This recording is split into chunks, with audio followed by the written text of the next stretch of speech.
you want to look for women with the bright triad traits. I'm talking about this a little bit more in my second book. I covered a little bit in the first book.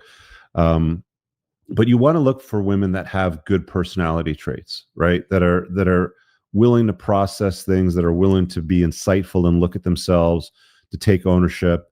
If a chick says, like, I fucked up, or I've been a fuck up before, but they go and do the work on themselves, that's all okay. But what I'm basically saying here, guys, is there are a contingent of people. It's not just women. There are a contingent of people out there that just bring misery and suffering, and they will rob you of your joy. They just will. So do not invite them into your life. Yeah, this is a big one, man. I mean, for those people keeping score at home, this is the third red flag that my ex had. So 3 for 3 so far.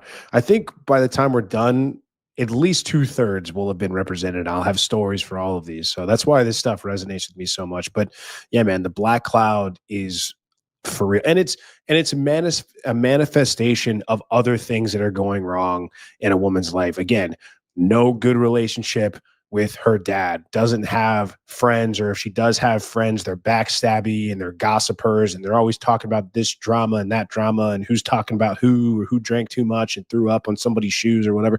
Just stupid, innocuous stuff. Or she's getting yelled at by her boss, and so she can't come home and be pleasant around you because she's stuck doing spreadsheets and doing stupid work for clients that don't care, and she's a little cog in a machine. It's amazing how pleasant a woman can be when you just let her be what a woman is supposed to be. When we return to these traditional biological drivers of our behavior and what makes us successful human beings and what moves and propels society forward, and we recreate the glue that hold men and women together. But that was a big one for me, man. It's morning till night, black cloud, always with a scowl on her face, always with just an attitude about this, that, and the other, and dumb blue pill me trying to fix it. Let's talk it out. Well, what's wrong? Well, this and that.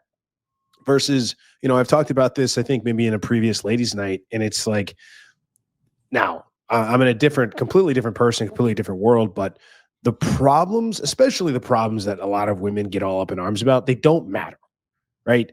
I'm trying to figure out how I'm going to keep a roof over the head and keep food on the table, and how I'm going to be able to make rent payments or the mortgage payments or whatever it is, or I'm trying to protect myself from people that want to do me harm or that want to break into my house. I'm trying to make sure that I'm trained enough to be lethal and know what I'm going to do if shit hits the fan. And you're complaining because Becky said your hair didn't look great, or she said it in a way that gave you a compliment, but she was making a snide remark actually because you're reading between the lines. So yeah, I mean, those are huge green flags in a way where stuff goes wrong and she can find a way to find the positive. Like we talked about this before, but when a girl is in love with you and when she sees you as that guy, it doesn't matter what goes wrong. She just is cool and happy to be around you. And as long as you're like, I've got it, she's like, okay, then all is good. Oh, plane got delayed, lost our luggage, forgot to book the hotel. I'm sure you'll figure it out. And then you do figure it out because that's what a competent man does. But yeah, you've got to avoid those people. They will rob you. You've got to avoid girls that are like that. They'll rob you of your enthusiasm.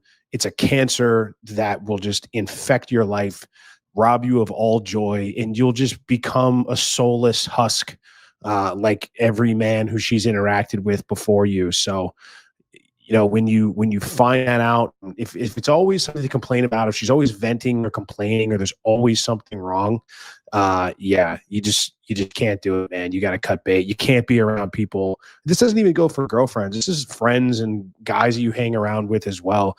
You've got to cut negative people and the unhappy and unlucky out of your life ruthlessly. So yeah, feminist, daddy issue, and happy and unlucky is a pretty deadly combination that, I was the victim of, or I got to see firsthand. So I highly do not recommend it.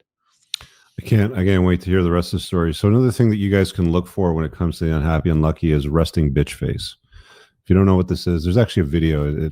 It blew up. There was like this hilarious video somebody did about resting bitch face, but it's a real thing. Like, you got the Obamas over here, and this one got this look on their face like, fuck, like resting bitch face, resting bitch face, resting bitch face, resting bitch face. right? Like look for resting bitch face. Like even this dude, Yeah.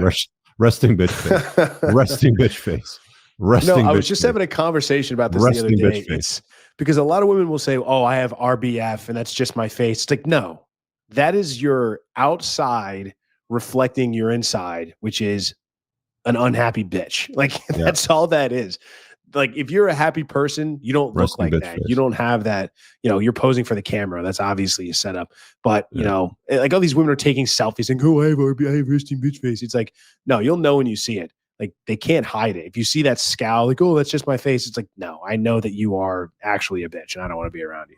Yeah, It's you a want to dead look giveaway. for, again, joy, laughter, Pleasance, smiles, pleasantry. disposition. All right, guys, I really hope that you enjoyed that clip. If you want to check out the full-length podcast episode, you can find that right over here. Also, make sure you visit my website over here where you'll find my supplements, the opportunity to book me privately one-on-one for coaching, and most importantly, my new School of Unplugging, which you'll find on the courses tab. Newer to the channel, hit subscribe.